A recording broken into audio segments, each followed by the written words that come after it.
Ladies and gentlemen, this week I speak on behalf of Mr. Bennett and the rest of the community in sending our well wishes to Mr. Elrod, who at the end of this show will suffer from a severe case of foot in mouth. Thoughts and prayers to Mr. Elrod. Join us to see why this week on Convince Me.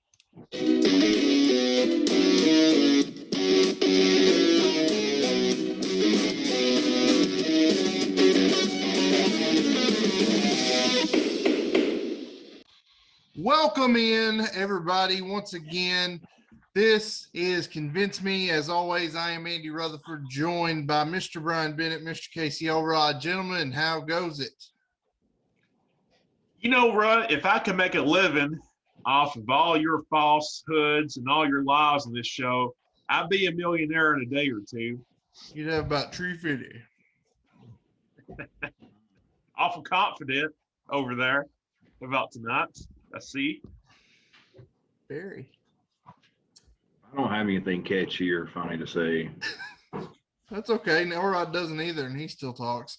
Welcome in, everybody. We're glad to have you back. We are a day late, but never a dollar short. Appreciate you guys stopping in. Tonight's show, or this week's show, is going to be really fun for me. We'll get into that more in just a minute. But before we get into that, let's go ahead and get it out of the way. It is the weekly shill. Make sure you guys are following us on all of our socials. Probably our most active page would be our Facebook page, facebook.com/Convince Me Show. Drop in over there. Leave us comments on our posts. Let us know some show ideas. I actually heard a great show idea from a listener this weekend. I've discussed it with Bennett. I don't think I've brought it up to Elrod yet, but it's something that we will definitely have coming down the line. What do you want to hear us do? Pop on over to Facebook, comment on our posts, let us know what you want to hear.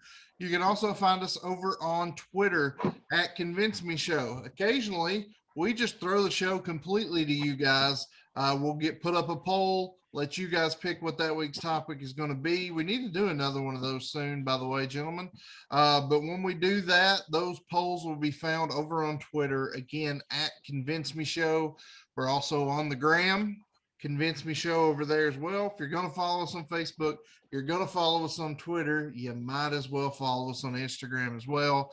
And of course, kind of our coup de grace, that would be our YouTube page, tinyurl.com/Convince Me Show. We have one very much watched video. We want you to go over there and watch the rest of them. Again, make sure you're liking those, subscribing, commenting on our videos. Let us know your thoughts on what it is we're talking about. Again, you can let us know your show ideas there. We do look at the comments. We ignore 99% of them, but we look at them. So make sure you're with us over there on YouTube as well. So that'll do it for the weekly shield. Now it's showtime, boys. And just so our audience kind of knows where this topic is coming from, this topic is coming from a text message conversation between the three of us several days ago, where Mr. Elrod, as he is known to do in the years of knowing each other, I almost said friendship, but that might be pushing it. That's pushing it. Yeah, Mr. Elrod sometimes makes pretty blanket, bold statements with a lot of confidence. And the great thing about this show is now we can force him to back those up. So, Elrod, why don't you tell the fine people what it is we're talking about this week? Well, it's a very simple topic. It has to do with country music. Who is better, Clint Black or Clay Walker? We're bringing it back to late 80s, early 90s, mid 90s, and selling this score. And I'm going to convince everybody, including Bennett, that this is no contest. It's got to be Clay Walker. But it should be a good show. Bennett, what are your thoughts going into this matchup? Well, my thing is, I was the one that brought it up. I don't know what made me think of this, but I like I like country music, especially from the 80s and 90s. That's what I still listen to a lot today. And I got to thinking about some of the similarities that these two have, and maybe even some of the things that separate them. So I was thinking, I like them both equally, but which one is better? So I figured I'd let you guys make my decision for me.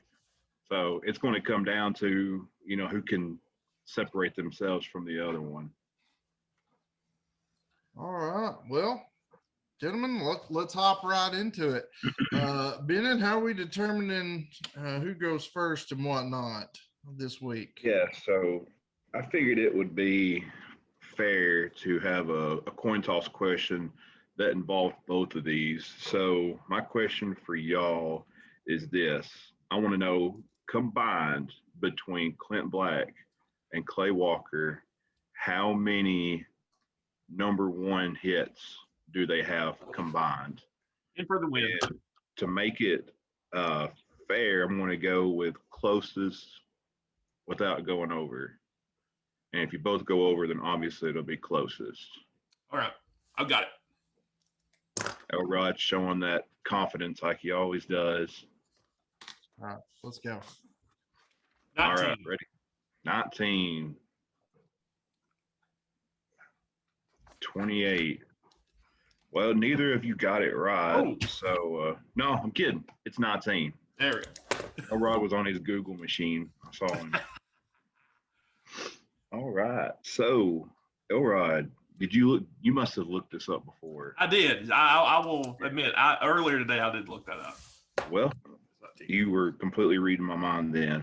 I'm not going to give away who has what. We'll save that for the show. But, Elrod, since you did win the coin toss, I'm going to let you have the luxury of deciding if you want to go first. I'll go first. All right. Well, give me your opening. Tell me why Clay Walker is the better man than Clint Black. I'll say two things to start off this show. I'm not going to talk smack about Clint Black tonight on this show. I'm not going to talk about how his finest moment came from the movie Maverick, where he's thrown off a riverboat because he got caught gambling. I'm not going to talk about that. All joking aside, here's what I want you to focus on tonight, Bennett. Clint Black's got more number one hits.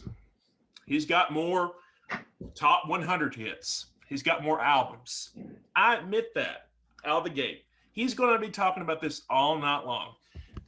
My client, Clay Walker, we'll talk more about this now, had the misfortune of having a somewhat terminal illness that he has lived with. That kind of threw a monkey wrench in his success.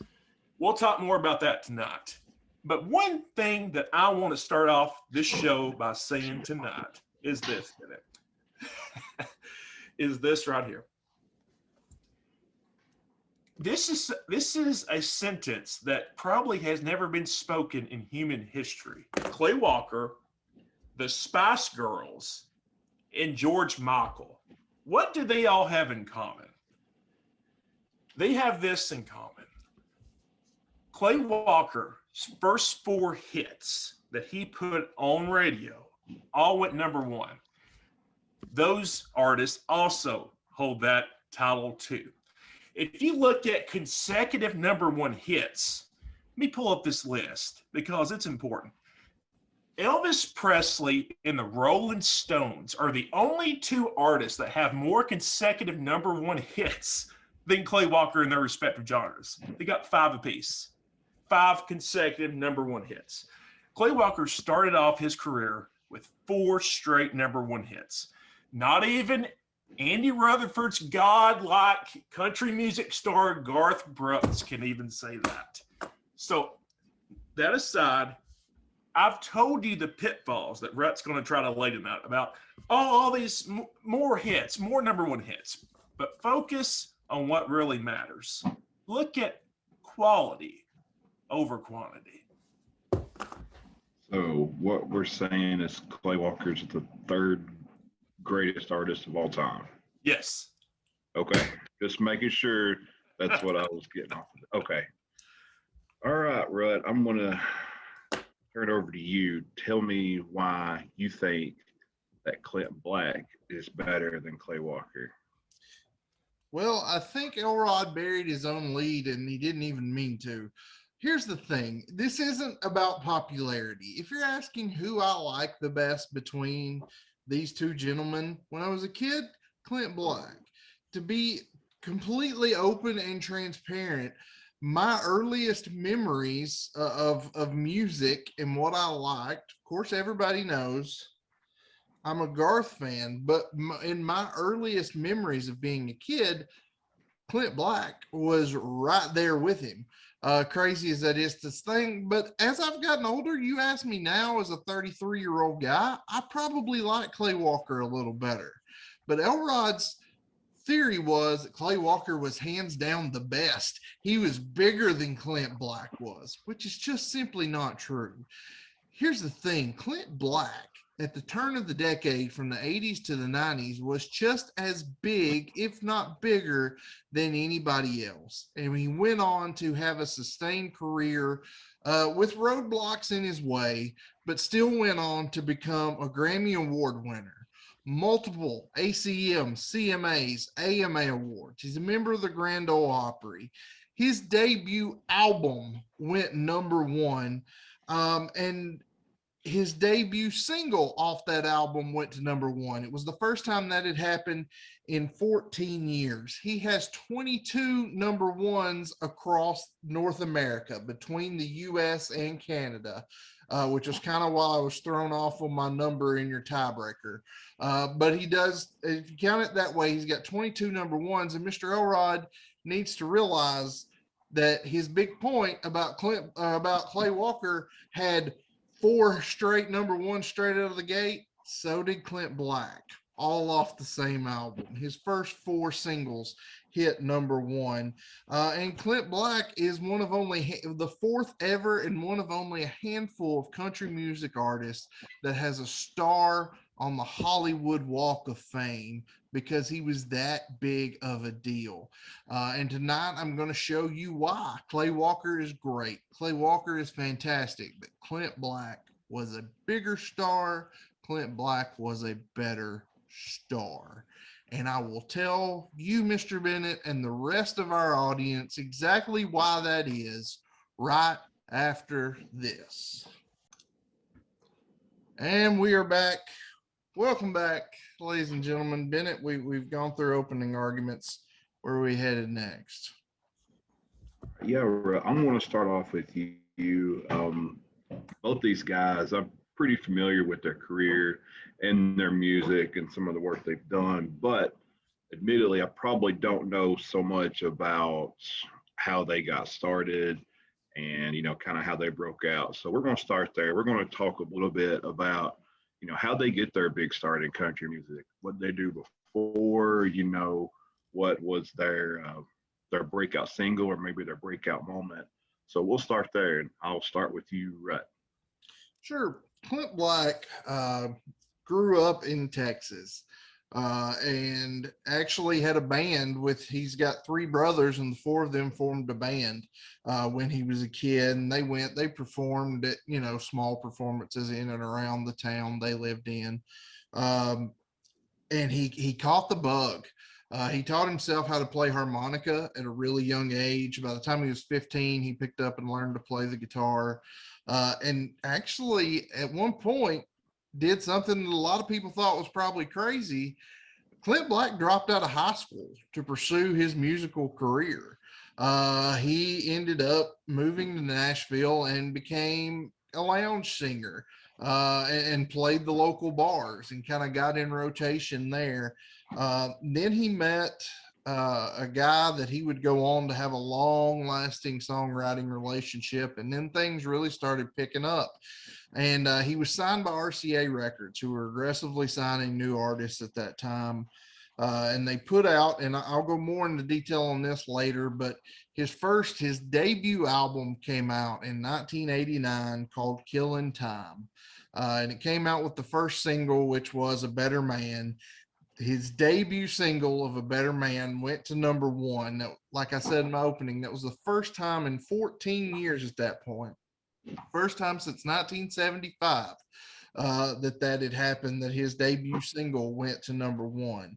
That year, because of the success of that, because of the success of the other songs that came off that album, he won the CMA Horizon Award, which is Best New Artist Award in 1989. And he had some pretty stiff competition in that category. He won that award over Patty Loveless, over Shenandoah, and over Keith Whitley, who Keith Whitley, is a pretty big name in the country music scene, maybe slightly because of his death, kind of made his name a little bigger, but still a big name, still a big win. Also in ACMs that year, he won Single of the Year, Top Male Vocalist of the Year, Top New Male Vocalist, and Album of the Year, all based off his first rookie album there. So pretty quick, strong, hard breakout there. Anytime you beat out Patty Loveless, Keith Whitley, and Shenandoah, I mean, you're already setting yourself up for Hall of Fame right there. Exactly. It's pretty good. All right, I probably knew more about Clint Black's how he got started than Clay Walker. So, Elrod, I really need you to educate me a little bit about Clay Walker and how he got started and how he became a huge country music star. Ernest Clayton Walker Jr. It's hard to believe he's 53, I believe now. Born in Vidor, Texas. Interestingly enough about Vidor, Texas, if you look at the country music stars that have come out of Vidor, Vidor is a suburb of Beaumont, Texas. But just in Vidor, Texas, in that area, you've got Mark Chestnut, Tracy Byrd, and Clay Walker all came out of the same town in the same decade in the same genre of country music. It's very, very interesting. Also home to George Jones. So the very, very deep roots in Vidor, Texas. His father gave him a guitar when he was 9 years old, and he immediately took to music. He's entered talent competitions at age 15 around Texas. When he was 17, he started working a night shift at a local Super 8 motel. He stopped into a local DJ and gave a sample of some of his music. And the DJ told him, says, politics won't allow me to play any songs off the street. You've got to have a recording contract. But the DJ listened to his track and loved it so much, he put his politics aside and played it over the radio. So after he doesn't get a whole lot of notoriety. However, he starts working at the local Goodyear tire and rubber plant when he's 19. He still wants to be a musician. He starts playing some of the clubs there in Beaumont. He's found by a guy by the name of James Stroud, who worked for Warner Music Group and Giant Records. Giant Records also had Kenny Rogers in its staple at this time. Giant Records signs Clay Walker to a contract, and his very first single off his self-titled album was What's It to You? What's It to You, Rut? It became his first #1 hit, and it set the tone for 3 more consecutive #1 hits. But very humble beginnings, Vidor, Texas, rich town. He was in the right place at the right time in the early 90s with country music and his talent. Do I tell the story now, Elrod? You can. I'll give you permission to tell it. Just sidetrack, and I'll keep this quick. I went to see Clay Walker a few years ago. Elrod didn't, but I did. In this very, very intimate setting. It was a charity event. There are literally less than 100 people there. We were probably 5 foot away from him when he's on stage playing, and he starts taking requests. And there's this drunk college age guy in the middle of every song, after every word Clay Walker said, yells at the top of his lung, "What's it to you?" Finally, Clay Walker, like I said, this is a small, intimate setting, said, "Dude, I'm gonna sing it. I'm saving it. Chill out." It's pretty funny. It wasn't Elrod, was it? No. You know, side note, that was me. Yeah. Now he knows. Judging by our phone conversation after that show, Yeah, I that know wasn't that's me. not true. That was definitely not me. Very disappointed that I didn't even know about that concert. That shows you how much of a fan I am, apparently. Well, speaking of what's it to you and Clay Walker, Elrod, tell me some of his top hits. I think that might be one of his bigger, if not biggest hit. But let's run through the list real quick. Yeah. Some of his top hits. That was in 1993, his first #1 hit, What's It to You? On that same album, you have Live Until I Die, which the music video was filmed in Rock City, Rome. So Carthage has a little bit of play with Clay Walker. Another #1 hit, Dreaming with My Eyes Wide Open. Another great song that came in his second album, If I Could Make a Living, off of Loving You. 1994, also off his second album, also written by Alan Jackson. A lot of people don't know that, but if you know that and you listen to the song, you can hear some Alan Jackson vibes in that song. My favorite Clay Walker song is his fifth #1, This Woman and This Man, also a great music video. And his last #1 that he's had so far, he's still active, but it's Rumor Has It. And that was in 1997. That was after his MS diagnosis. Speaking of which, I'll touch on this later on, but I think you need to know this. Clay Walker in 96, 97 was playing basketball. And he began to have some numbness, some facial spasms, and double vision. Didn't really know what it was. He went to see a specialist. He was diagnosed with MS. And in mid-90s, late 90s, not a whole lot was known about MS. But at the time, doctors were given 8 years. If you had a diagnosis, 8 years was your length of time. So this kind of threw a monkey wrench into his career. But however, he never missed a show. Even with his diagnosis, he never missed a show. And he went on to have hits. He hasn't had any more #1 since Rumor Has It, but he did have the cover of Earl Thomas Conley's Holding Her and Loving You. You're Beginning to Get to Me. Later on, I Can't Sleep. That's another good one. A Few Questions. Later, he had For She Was Mama.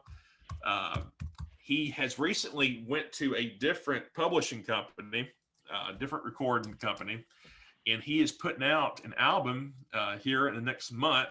It's called Texas to Tennessee. And he's already put out the first single, and Need a Bar Sometimes. He debuted this on TikTok. He was one of the first country music stars to actually embrace TikTok. So that's how its song is on the radio now. It's on the Billboard country charts. It's at 59. It's rising. So who knows? With the way TikTok is, there could be a seventh #1 on the horizon if it continues up. So my burning question is Clay Walker on the TikTok doing all the TikTok challenges, or is he just singing? He's having some of his fans duet with him over the application. It's pretty cool. He does that. He does covers. He done covers of George Jones, Keith Whitley, Garth. I mean, you never know. He's really embraced this.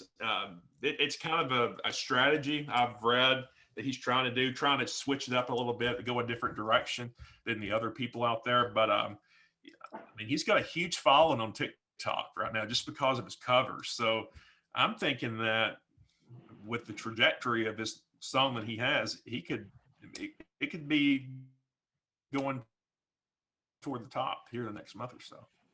And it's also a really good song. Number 2, the this is for both y'all, if one of y'all remembers that the music video in Rome, was that at the bridge and the ferry and all that? Yes, the Rome Okay. Ferry Bridge. I vaguely remember that. And then you said it, and I was like, oh, yeah. It's on YouTube. Great music video. A lot of local people are in that video. Are you in it? I'm not. I was 3 years old or 4 years old when that video was filmed. I was a young whippersnapper. You know, if you would have been in that video, that would have been an automatic win. Yeah, that's right. Automatic win. I've been in. What do you say, Rut? I've been in a music video before. I didn't get an automatic win. That nobody watched. People, I was in a freaking Motley Crue music video. And it was a Justin Moore music video, but I was in it with Motley Crue. But to say Justin Moore. But Motley Crue was there. Oh yeah, well, I've never been on a music video, but I've been on the big screen at a wrestling venue with Red. Yeah. That's my claim to fame. I thought you were gonna say you've been on a real big boat. I've been on a real big boat. He stole your thunder. You did. It's all right. All right. What about Mr. Clint Black? Any top hits? Anything worth mentioning? He had a few. Like I said, that first album he put out, the first 4 singles he put out, he was the first country music artist to do it. Went to #1, A Better Man, Killing Time, Nobody's Home, and Walking Away. His 5th single off that album did not quite make it to #1. It only made it to #3. So that was definitely the failure of that first album. But crazily enough, at the end of 1989, Better Man and Killing Time were #1 and #2 on the year-end country singles charts. And it had been 36 years up to that point since someone had claimed both the #1 and #2 spot on the year-end charts. Clint Black did that.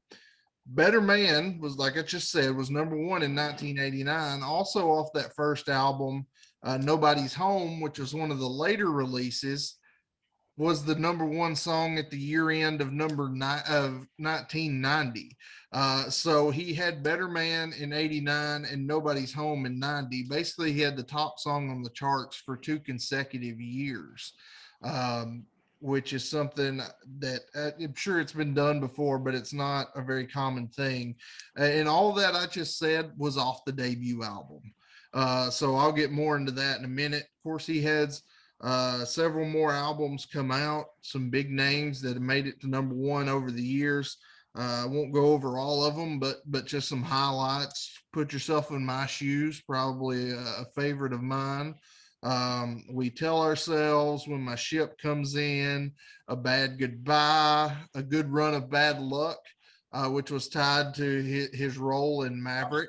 That was on that soundtrack, a great song. Nothing But the Tail Lights, When I Said I Do, his duet with his wife. So he's had a couple hits in his career. Couple. Wow, right at the 2-minute mark. That was good. All right. You know, you mentioned getting to a little bit more later with some debut album. We're gonna go right into that and talk about some of these albums. And I feel like both of y'all are going to touch on the same thing, because it seems like both of these guys, at least it's what it seems like, that they both came out like guns blazing earlier in their career. But let's talk about best albums, whatever you want to say. And I'll keep it with you. Tell me some of the top albums for Clint Black. Sure. And you really summed it up right there, that he came out guns blazing. I think he said 12 or 13 studio albums. He ran into some lawsuits that he was suing a guy that ended up having a lot of the rights to his songs. He kind of got screwed over early in his career, and he had a lawsuit that kind of got to him and messed him up and took him out of it. But before all that came to light, Killing Time, the debut album, which I've already kind of talked about, All 5 singles released off that album made the top 3 on the charts. The first 4 made it to number 1. The debut album, reached number 1 on the album charts. It won 1989 ACM Album of the Year, his very first album, and that album has reached triple platinum status. So it sold a whole lot of copies. Not to be outdone, his second album, Put Yourself in My Shoes, also a triple platinum album. That album did not reach number 1 on the album charts, but it did reach number 2 in the country charts, and he even made it into the top 20 pop charts. Crazily enough, which is not something that happened all that often. All 4 singles he released off that album were top 10 songs. He had 2 number 1s off that album. And an interesting thing you don't see very often, he had a song on that album made the charts that he'd never released as a single. Just based off unsolicited airplay from different DJs. He had a song chart that he never released as an album. His third album, The Hard Way, was a platinum album, reached number 2 on the charts. All 3 singles on that album were top 4 onto the charts. He had 1 number 1 off that album. Fourth album, No Time to Kill, also a platinum album. Reached number 2 on the charts. All 5 singles off that album reached the top 4, and he had a number 1 off that album. And that was his second album to have a song chart that he didn't release as a single, just off unsolicited airplay. It's very rare to have that happen, much less have it happen twice. His fifth album, another platinum album. All 5 singles reached top 4 on the country charts, had a number 1, and then Nothing But the Taillights, platinum album, number 4 on the album charts. He had 2 number 1s and a number 3 off that. And I'll just stop right there for lack of time. But if you see there, his first 6 albums went at least platinum. They all 6 were made it to the top 4 on the album charts. With a couple getting the number 1, a couple more getting the number 2. You said he came out guns blazing, and when your first 6 albums all go platinum, that's a pretty good streak to start on. It is. I did not realize he came out that blazing. One thing I noticed from him, he's got this stigma with time, it seems like, because it was killing time. Then he's like, there's no time to kill now. Well, No Time to Kill was an intentional play on words when naming that album to Killing Time, because he blew up and he had no more time to kill. Makes sense. Yep. Seems like he'd come full circle. Yeah, made it. Exactly. All right, Elrod, top albums for Mr. Clay Walker. I feel like you're going to be kind of like Rut here and talking a lot about some of the first ones.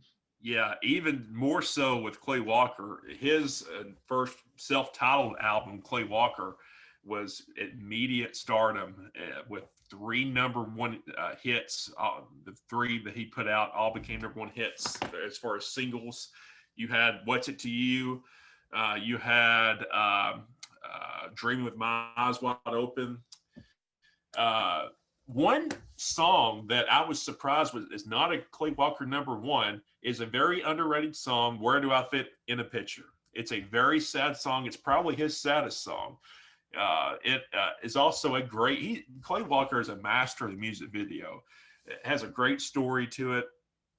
It was not a Clay Walker number 1. It was a number 11. So you got 3 number 1s. You got Where Do I Fit in the Picture? You had another song called A Thing Called Love. Actually, Dreaming with My Eyes Wide Open was the title track of a movie called A Thing Called Love. So you had that platinum album, more than 1 million copies. So that first album is hard to beat for a guy starting out in the industry. You're going to be hard pressed to find someone that has more success with the initial album than he did. His sophomore album, If I Could Make a Living, was very successful too. It produced 2 more number 1 hits, This Woman and This Man, and If I Could Make a Living.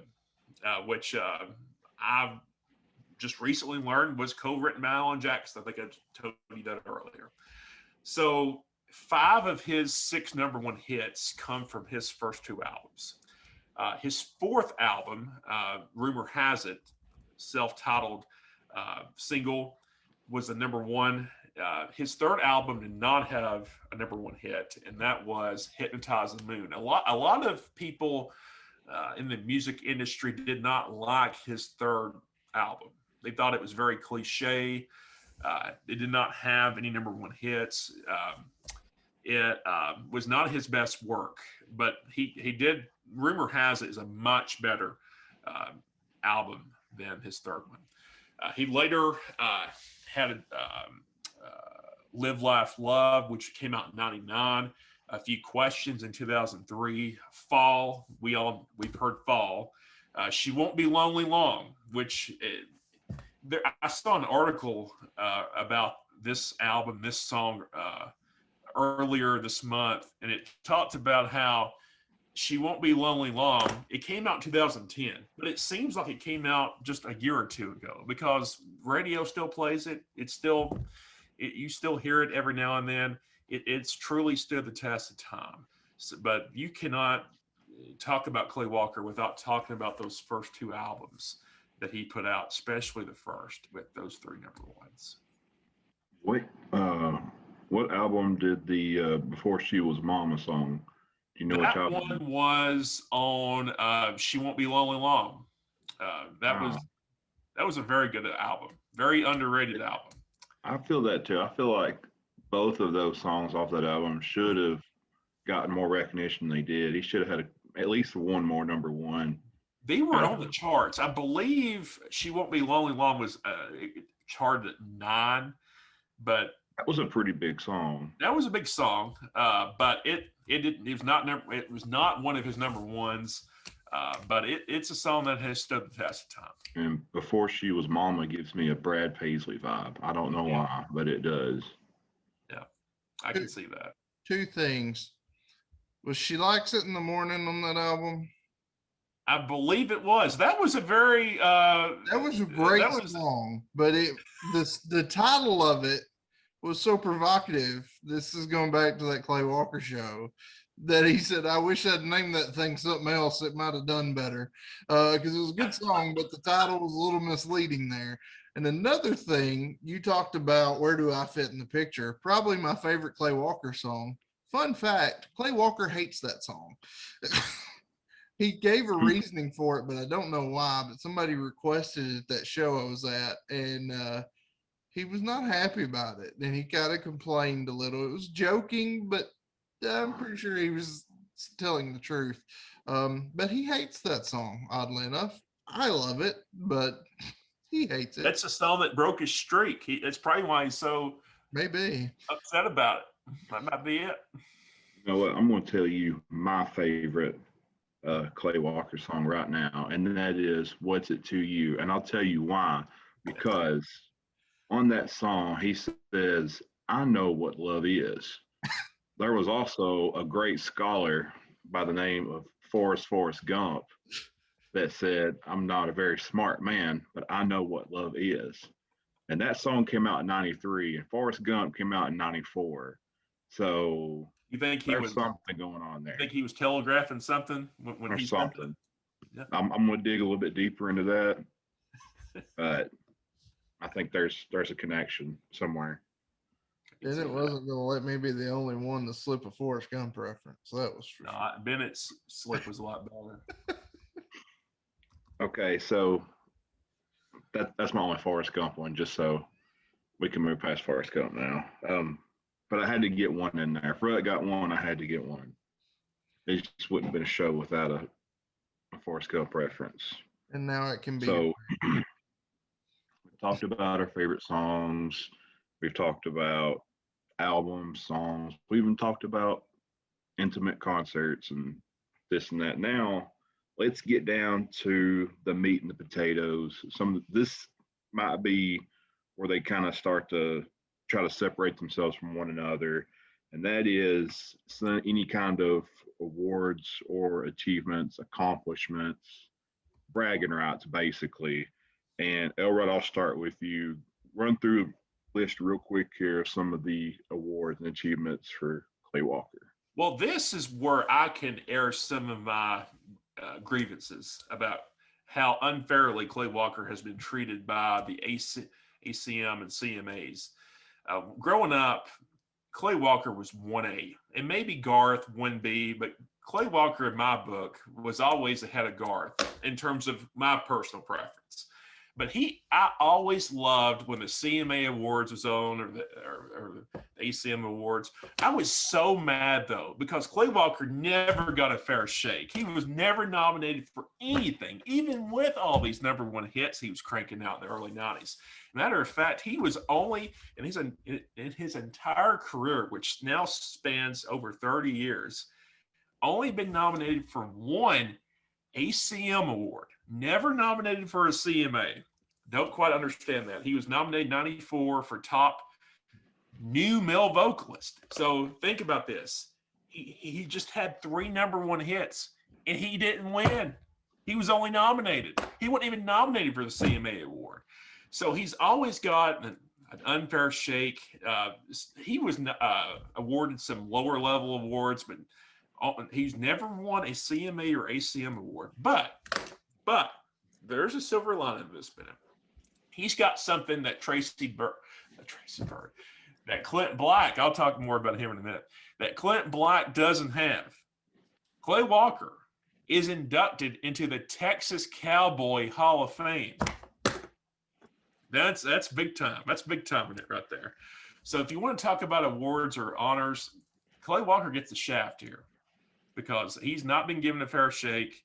And one reason that I believe, and I've read this as well, that he has not been nominated for more awards is a lot of people in the industry, especially around that time period, thought he was very cliche. They thought he was just another cowboy that danced, that shook his hips. They didn't really like his style. So he was shunned, and he continues to be shunned to this day. Wasn't that what most of the male artists were doing in the 90s? You would think, yeah, that's what most of these guys were doing. I could probably sit down and make a list of people that were way more gimmicky than Clay Walker, if we're going to keep it real. But I absolutely 100% agree with Elrod. I think he is way, way, way underrated. And I don't know why, he didn't get more recognition, especially, that debut album. But I don't know. Maybe they're smarter than us. I don't know. I doubt it. But all right, Rut. What about Clint Black? Is he in the Texas Hall of Fame? I'll get back to that. He's not, but I'll get back to that in a minute. But I've kind of gone through these as I've gone along, but he did get love from the award shows, at least early on. Like I said, over his career, he's been nominated 4 times at the Grammys, which some people would say is the mecca of music awards. I have my own personal thoughts on the Grammys, but that's beside the point. He does have 4 Grammy nominations, has a Grammy win. So he does have a Grammy award in his home. The Academy of Country Music Awards absolutely loved him straight out of the gate in 1989. Like I said, he won Album of the Year. He won Single of the Year. He won Top New Male Vocalist. He won Top Male Vocalist, all at his first award show in 1989. And then in 1999, 10 years later, he won another ACM for Vocal Event of the Year for When I Said I Do, his duet with his wife, Lisa Hartman Black. The American Music Awards, which is another broad music, not just focused on country music. In 1990, he won Favorite New Country Artist at the AMAs. And then the CMAs didn't give him as much love. They kind of did right out of the gate. 1989, he won that Horizon Award for Best New Artist, like I discussed earlier, over Shenandoah, Patty Loveless, Keith Whitley. And then the next year, in 1990, he won Vocalist of the Year, Male Vocalist of the Year at the CMAs, which is basically the second highest honor you can get at those award shows. And while he is not in the Texas Cowboy Hall of Fame, I'll admit that he's not. Maybe that's an oversight on their part. Maybe it's because he wasn't born in Texas. He was just raised there. I don't know.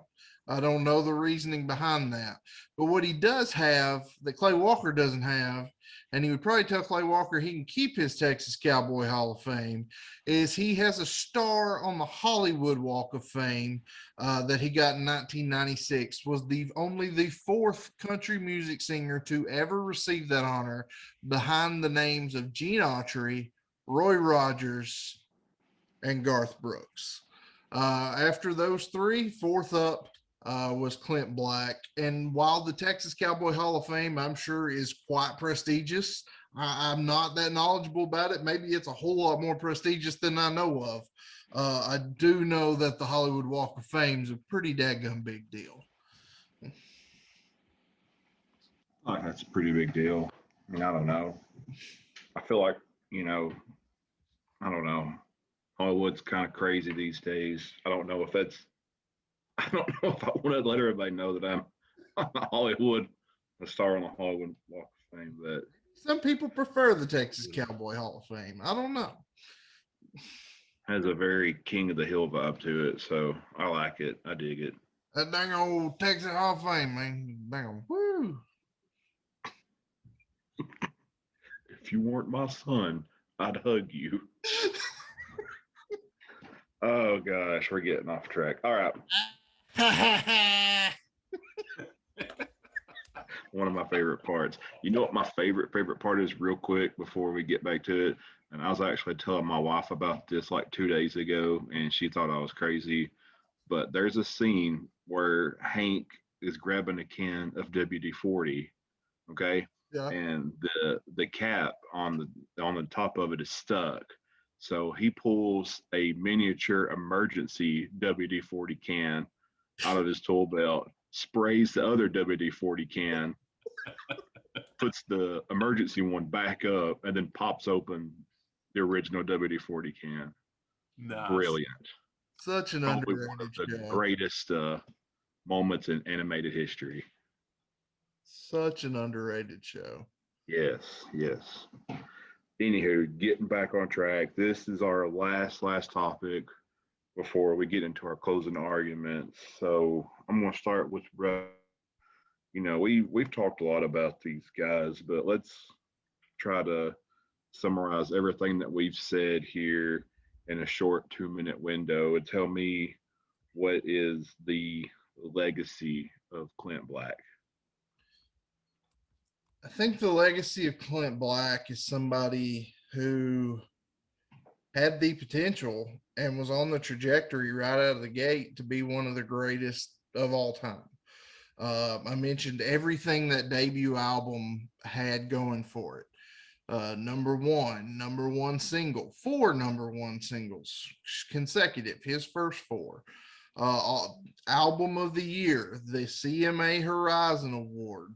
All those things revolving around that first album really took him from obscurity to superstar in probably just a matter of weeks for that album to get some airtime. In 1990, this is how big a deal Clint Black was. The LA Times surveyed country music industry insiders to determine who they expected to sell the most records over the next 7 years. Out of all the country music industry insiders that voted, Clint Black finished second in that poll by 2 votes. 2 votes behind Garth Brooks. That's how hot Clint Black was at the time. What hurt Clint Black and what kind of made him fall off, although his first 6 albums went platinum, he still had some steam behind him for quite a while. But what hurt him the most, and this is something Elrod kind of talked about with Clay Walker, is he got lumped into a generation where he got lumped in with other people. And there was Newsweek, a guy wrote about the current country scene. Good song, good voice, hot band. Who cares which one it is this time? He got lumped in with what they called the Nashville Hat Acts. Acts like Alan Jackson, like Tracy Lawrence, like John Michael Montgomery, who were all so good right there at the same time. And they all wore a hat. They were all relative newcomers. They all had that clean neo-traditional sound with a pop appeal that they kind of blended together. They didn't stick out. Somebody like Garth Brooks broke away from that pack. People want to make fun of the shirts he wore in the early 90s, but you know what those crazy colored checkered shirts did? They made him different. And then, of course, his stage show spoke for itself and was what really took him to the highest of highs anybody could be. But all those other guys, those really, really good guys, those are big names. Alan Jackson, John Michael Montgomery at that time, Tracy Lawrence at that time, they're all great, all coming out at the same time. They were all so similar that it's something like that hurts Clint Black in his legacy, because he falls into that. And then he has the lawsuit where somebody had basically screwed him over, had the rights to his songs, and he kind of fell off. And he dabbled. Country music wasn't all he did. He dabbled in acting. We talked about the movie Maverick he was in. He was on Wings. He had some other small parts. And then he really just got more into songwriting than being the artist. He has his own recording, his own label now. And he kind of wasn't as committed. Once he started to fall off, it seems like and this is speculation on my part, that he wasn't as committed and kind of slipped off. So I think his legacy is he had the potential out of the gate to be one of the biggest to ever do it, but due to a number of circumstances, it kind of faded him off. And I think he faded off to the point that people forget just how dadgum big and how huge Clint Black was, especially in that 89-90 range. Yeah, Clint Black was huge, and like you said, you've got to find a way, and I think this applies to any walk of life, because everything is so competitive. You have to find a way to make yourself stick out of the crowd. But you talked about the legacy of Clint Black, and there's one thing that you haven't mentioned yet that I was hoping you would mention in Clint Black's legacy. Do you know what I'm talking about? Oh no, what did I forget? It's nothing that you really forget, I don't think, but the legacy of Clint Black and actually is tied to Rut. And I don't know if you know. Oh no. But there is video evidence of a very, very, very young Andy Rutherford. Uh-oh. And he's singing a song, and it's "Put Yourself in My Shoes." Ooh. By Clint Black, when Clint Black was on top of the world, like right up there with Guard. At the very end, Rut hits the note just like Clint Black. I'd walk right back to me. I was like 3 or 4 in that video. We have to see this. I have to hear it and see it. It is lost. It's one of the greatest tragedies. It's in the same place your Nashville Cats video is at. I don't know that was ever on video. That's another story for another day. But no, that video is lost. But to fit in with what I just said, there are 2 songs I'm singing. You got to check this out. This is 3 or 4-year-old me. This is stud category, probably the hottest I ever was in my life, with my cowboy hat and my little toy guitar and my toy microphone. But there are 2 songs I sing in that video. One is "Put Yourself in My Shoes" by Clint Black, and the other is it's Alan Jackson's song. While you're thinking of it, is this the same video where is it your brother that's recording and he falls and he goes, "Oh"? Yep, that's. Oh man. Yep. Oh, what is that Alan Jackson song? Daddy Won a Radio won it 30 years ago. Chasing That Oh, Neon yeah. Rainbow. Chasing That Neon Rainbow, yeah. But again, those were the two songs I'm singing in that video. That kind of goes along with the fact that Clint Black gets kind of bundled in with those. But yes, that video is lost, unfortunately. But that is one of the largest tragedies in the world that I have no idea where that is, because I'm sure it would be quite comical to go back and watch now. Oh yeah. All right.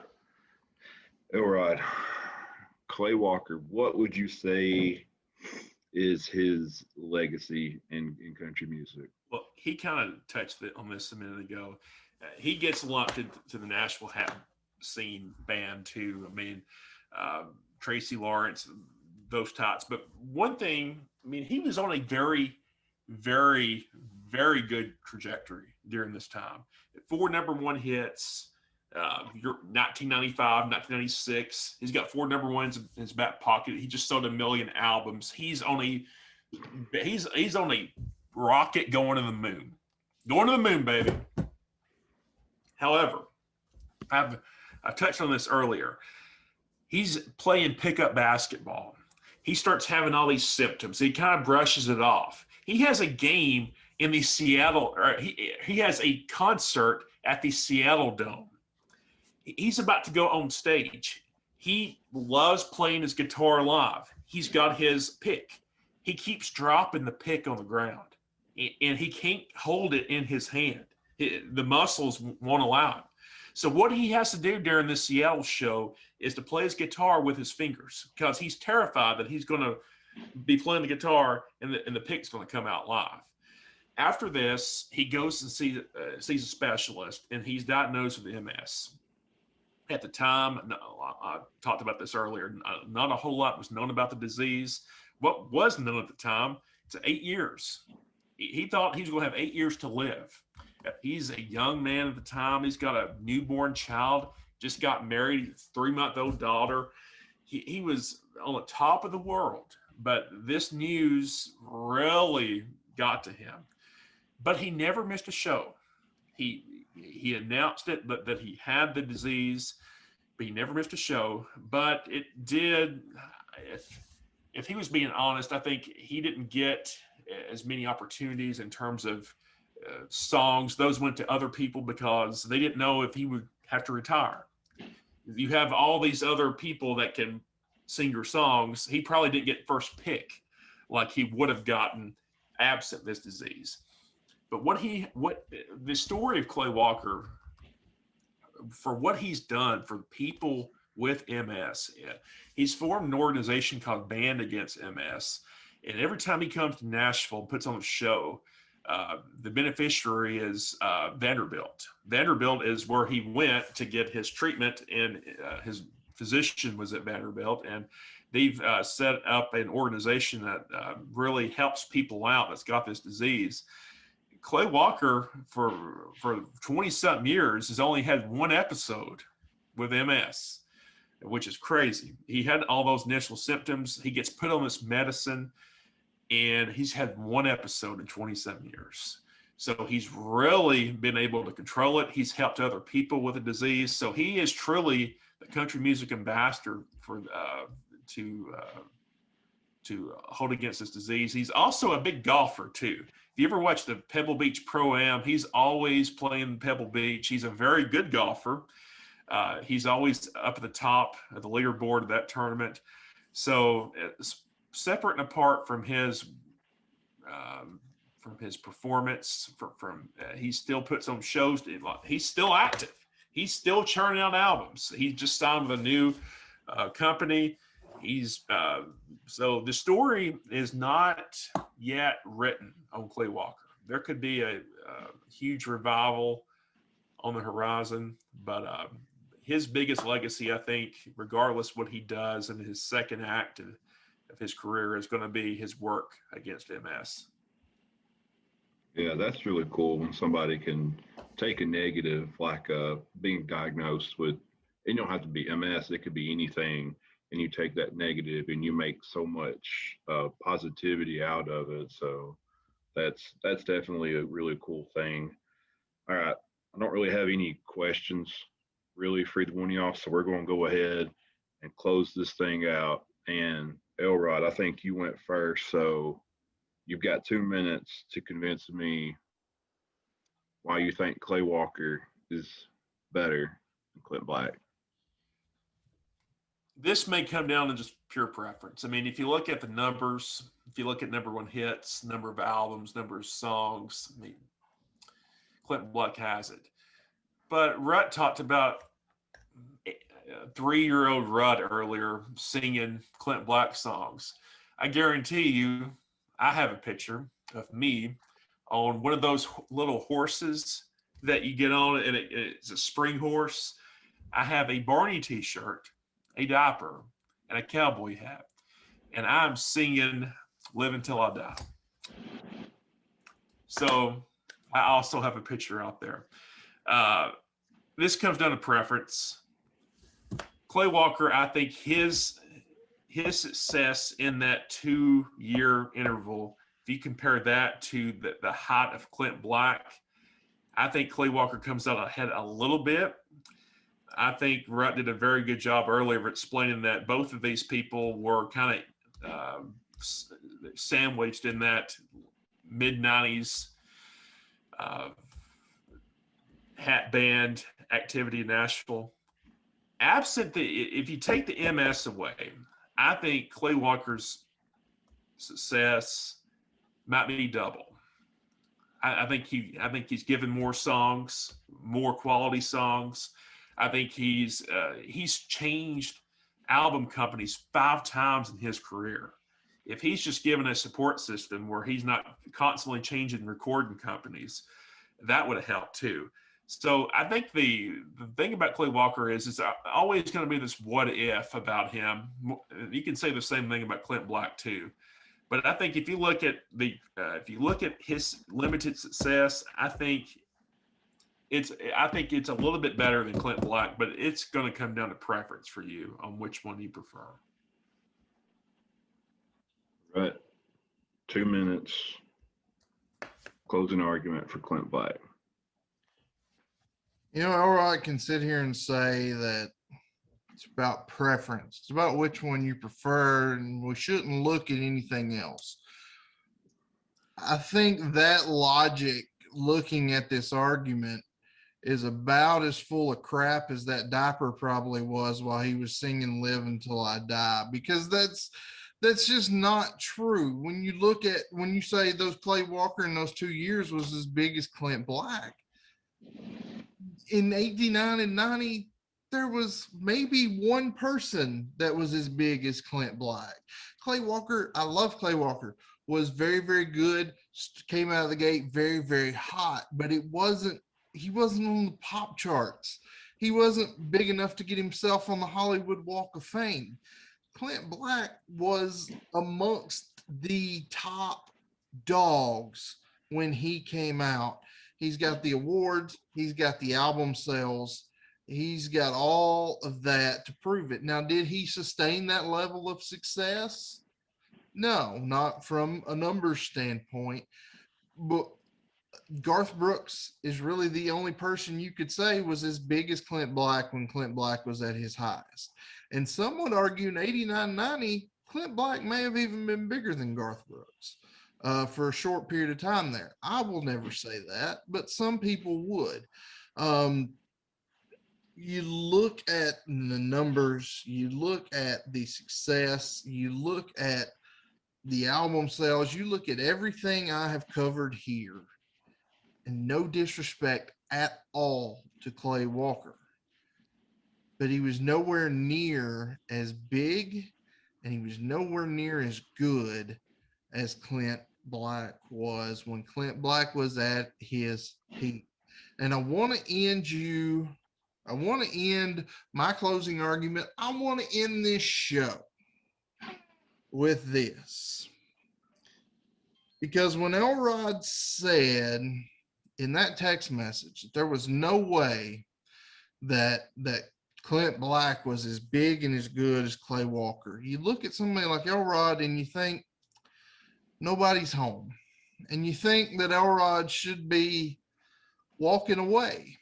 because since this argument started, Elrod has seen nothing but the tail lights because he's been behind this entire race. And this is really going to be a bad goodbye for Elrod because he's really on a good run of bad luck when he comes to trying to argue this topic, because tonight this argument was definitely killing time and it was on my side. Because let me tell you what, Mr. Bennett and anybody else listening to this, if you put yourself in my shoes, you would be winning this argument as well over Elrod, because I'm walking out of this thing a better man, just like Clint Black was the better man between these two.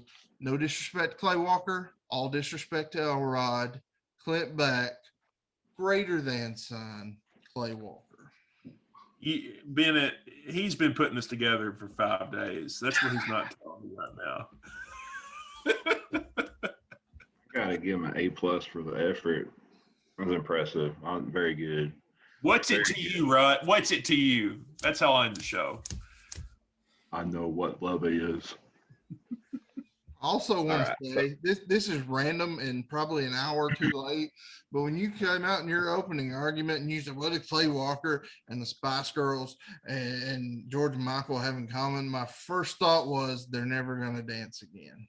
And I should have said it out loud, but I didn't. But I thought it was hilarious, and I'm still thinking about it an hour later, and it would have been even funnier if I said it then, but I had to get it in there. You know, I have that's just in my head. y'all both have very, very valid arguments on both ends. I think they're both very good. They're obviously both were very talented, and both of them had a lot of good songs, even songs that, like, and this is kind of in defense for Clay Walker, songs that weren't necessarily #1 hits are still really good songs and probably should have been. I agree with Elrod 100% that Clay Walker was criminally underrated, and especially the cards, that he was dealt, and still being able to turn out some pretty good music. Even, gosh, 2010 don't seem like 11 years ago. It just seems like 2 or 3 years ago, really. That's crazy. But for me, one guy had the better career. He had a higher high, I would say, and received a lot more love from the masses. And the one thing that sticks out to me that really, really just did it in for me is, me personally, I don't like rain. And Clint Black says that he never liked the rain. So me and him are on the same wavelength. So for that reason, and a lot of the other reasons that Rut's mentioned, I'm going to have to give it to Clint Black. When you look at their total career, I'm not taking anything away from Clay Walker either, because, before we had this argument, I had them both neck and neck, and obviously I couldn't figure out which one I liked better, so I left it up to you guys. But yeah, I'm gonna go Clint Black just for the longevity, and just because when he was at his high, I remember like 89 and 90. That's when I had the cowboy boots and listened to country music. Clint Black was right up there with Garth. If he could have stayed up there at that, obviously he didn't maintain that level of success. It kind of tapered off a little bit, but man, he was huge. He got way higher as far as the success level that he had than Clay Walker did, for whatever reason. I don't know. Clay Walker just kind of got shuffled in, like you guys talked about. Clint Black should have got him some bright checkered shirts like Garth Brooks, and then maybe things would have turned out differently. But I will say this. Mark it down. Today we're recording on May the 19th, 2021. It is my 3-year anniversary. If my wife listens to this, happy anniversary. I love you. Thank you for going to bed while I do this, because we've been married 3 years. Anyway, with that said, mark this down. I don't do it often. Props to Mr. Elrod. And I say that because this should have been a runaway race, as I thought it was when we had that conversation. And I thought Mr. Elrod was going to suffer from severe foot and mouth disease because he was quite adamant at that time. And I won't go into the details of how adamant he was or why he was that adamant, but he was quite adamant when he made that argument. And I thought I was going to come on here tonight and embarrass him. He put up a good fight. He presented it well. He made the case the best he could. It was just a battle he wasn't going to win, but he did all he could. So Elrod, for maybe the third time in 53 episodes, kudos. Always trying to win your approval, right? Always trying to win your approval. And I have to say, like I said at the beginning, if you ask me right now who I've listened to more to in the last 10 years, Clay Walker or Clint Black, I've listened to a lot more Clay Walker. I really like Clay Walker. But at the height of his career, there was nobody other than maybe one person touches Clint Black when you talk about the height of their career. Guys, I've got an idea. What we can do is we can take that text message that Elrod sent about Clay Walker and we can turn it into a non-fungible token and make us some money. So if anybody wants to invest in an NFT on Elrod's text message that he sent, hit us up and we can talk. We'll get that going. I love it. I like the idea. I like the marketing. Yep, that's what we're going to do because the NFT, they're big right now. And check this out, people. Crypto crashed today. Big time. Your boy lost a lot of money today. Big time. I also took the opportunity to invest more money in it, which may be completely stupid. Don't follow me for investment advice. But now's the time to jump in the market of cryptos and non-fungible things. So yeah, hit us up. We'll work this out. To the moon. To the moon. Elrod stupid text to the moon. Oh gosh. We need t-shirts. Do what? We need t-shirts that say that. I'd make a better first t-shirt. Instead of the Dogecoin dog, it's got Elrod with a goofy face and on a little rocket. Don't give him any ideas. So I don't know that they make shirts big enough to get Elrod. Might have to make the rocket like that big to make it size appropriate. But anyway, that does it for this week's show. Again, guys, make sure you jump on our Facebook post, jump on our YouTube. Let us know who you think was the bigger one between these two. I know you think it was Clint Black. It's okay. Everybody else does too. But let us know what you think. Let us know what shows you want to hear. Like I said, I had a chat with a listener this weekend who told me a show he'd like to hear, and we're going to see what we can do to get that done sometime in the very, very near future. We'll do the same for you. Just let us know what you want to hear. Thank you guys so much for tuning in. We'll be back next week, hopefully on time. Sorry, again, this is a day late, but hopefully next week we will be on time. Don't know what the topic is yet, but it'll be something cool. So make sure you're here. Tell your friends to come here. Make sure you're liking, you're subscribing, you're commenting, whatever platforms you're on, YouTube, whatever podcast platform you're on. That stuff apparently really helps us. We'd love for you guys to do that. So check us out. Bennett, Elrod, any parting words? Where do I fit in the picture? On an old forgotten wall. You know, we've had some laughs, and at least I know for me, I've definitely learned a lot.